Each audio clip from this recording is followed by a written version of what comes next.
Teori relativitas. Siapa sih yang nggak kenal sama teori yang satu ini? Teori ini merupakan teori yang dikemukakan oleh Albert Einstein pada tahun 1905 dan terkenal dengan persamaannya E sama dengan mc kuadrat. Well, banyak orang yang tahu soal teori ini, tapi nggak banyak orang yang tahu soal sejarahnya. Atau lebih tepatnya, alasan kenapa Einstein bisa mengemukakan teori ini. Kalau kamu tahu jawabannya, dan jawaban kamu adalah karena kegagalan percobaan Michelson-Morley, well, jawaban kamu kurang tepat. Terus, yang benernya gimana?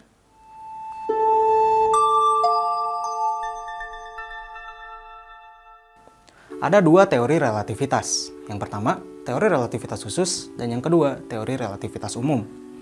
Teori relativitas khusus itu sering banget dikenal sama dilatasi waktunya, di mana satu orang yang bergerak dengan kecepatan mendekati kecepatan cahaya, dia akan mengalami waktu yang lebih lambat daripada orang yang diam.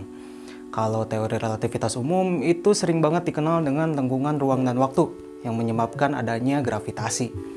Ya, kurang lebih sederhananya kayak gitulah. Fakta uniknya, teori relativitas ini ada karena dua postulat Einstein. Di postulat yang pertama, hukum fisika berlaku sama untuk setiap pengamat. Dan postulat yang kedua, kecepatan cahaya bernilai sama untuk setiap pengamat. Nah, tapi kenapa Einstein bisa mencetuskan dua postulat tersebut?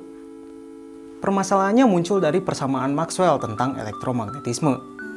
Jadi singkatnya, Maxwell punya 4 persamaan yang bentuknya kayak gini. Gak ngerti? Gak apa-apa, bukan ini kok poin pentingnya. Dari keempat persamaan tadi, itu bisa diperoleh suatu nilai C yang merupakan cepat rampat gelombang elektromagnetik dalam vakum. Yang besarnya itu sama dengan 1 per akar epsilon naught kali mu naught. Epsilon naught dan mu naught itu merupakan permitivitas dan permeabilitas vakum. Yang sederhananya itu merupakan karakteristik dari ruang vakum itu sendiri. Jadi intinya, cepat rampat gelombang elektromagnetik itu akan dipengaruhi oleh karakteristik dari ruang vakum. Tapi, dari persamaan itu muncul dua pertanyaan di kalangan ilmuwan pada saat itu. Pertanyaan yang pertama, cepat rambat gelombang elektromagnetik ini relatif terhadap apa? Dan pertanyaan yang kedua, kalau cepat rambat gelombang elektromagnetik berbeda-beda buat tiap pengamat yang melaju dengan kecepatan yang berbeda, bagaimana dengan nilai permitivitas dan permeabilitas? Apakah nilai permitivitas dan permeabilitas juga berbeda-beda buat tiap pengamatnya? Kalau kamu bingung sama pertanyaannya, biar coba aku jelasin. Untuk pertanyaan pertama, coba kita lihat gelombang pada tali. Gelombang tersebut akan melaju dengan kecepatan tertentu, relatif pada medium tali, yang menjadi media perambatan untuk gelombang tersebut. Nah, kalau gelombang elektromagnetik, dia relatif terhadap apa? Pertanyaan ini akhirnya terjawab sementara dengan mengenalkan suatu medium yang bernama ether, atau luminiferous ether lebih lengkapnya. Medium ini merupakan medium yang tidak terlihat dan tidak bisa dirasakan, yang menjadi media untuk perambatan gelombang elektromagnetik.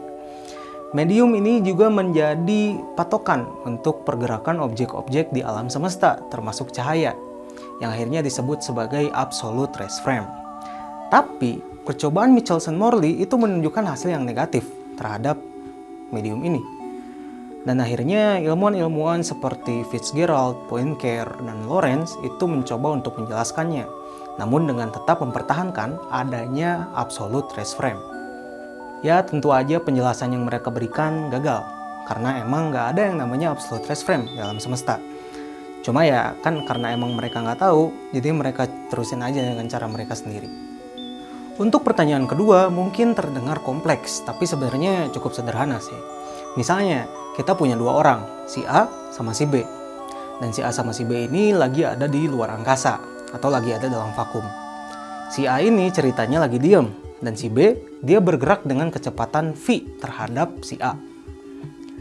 Kalau si A dan si B nyalain lampu secara bersamaan, dengan arah yang sama dengan arah gerak si B, maka secara klasik akan ada dua kemungkinan.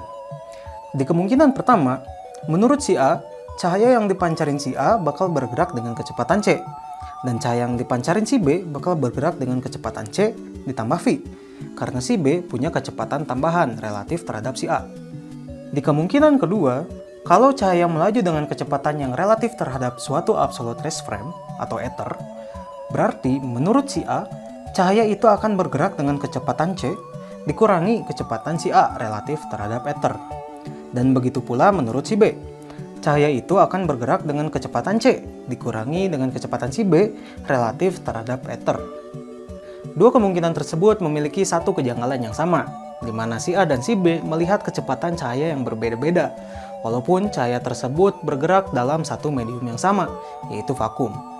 Di kemungkinan pertama, si A bakal ngelihat cahaya yang dipancarin sama si B memiliki kecepatan yang lebih cepat daripada cahaya yang dipancarin sama dia sendiri. Di kemungkinan kedua, si A dan si B itu nggak setuju satu sama lain sama kecepatan cahaya yang dilihat sama mereka, karena mereka juga punya kecepatan yang berbeda-beda relatif terhadap ether.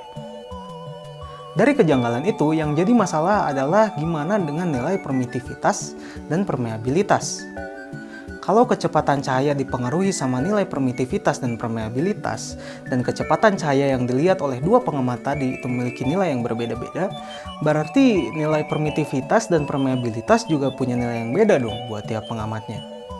Dan kalau begitu, berarti persamaan Maxwell tentang elektromagnetisme juga punya bentuk yang beda dong buat tiap pengamat. Dari permasalahan tersebut, Einstein akhirnya mencoba untuk menjawabnya melalui dua postulat yang mengabaikan adanya absolute rest frame. Nggak kayak ilmuwan lainnya, Einstein terima-terima aja nih kalau percobaan Michelson-Morley itu memang merupakan percobaan yang gagal.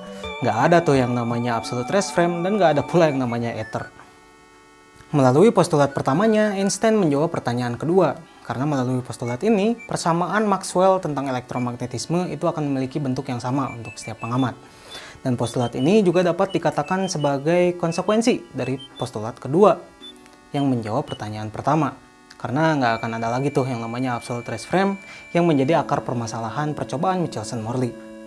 Dan dengan kecepatan cahaya yang sama untuk setiap pengamat, maka nggak akan ada lagi tuh yang namanya perbedaan nilai permitivitas dan permeabilitas vakum untuk tiap pengamat yang berbeda-beda.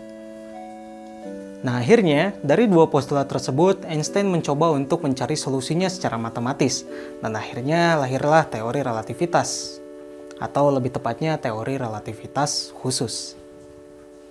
Jadi teori relativitas atau teori relativitas khusus lebih tepatnya itu lahir dari permasalahan hukum elektromagnetisme Maxwell dan didukung oleh kegagalan percobaan Michelson-Morley, bukan secara khusus berasal dari kegagalan percobaan tersebut.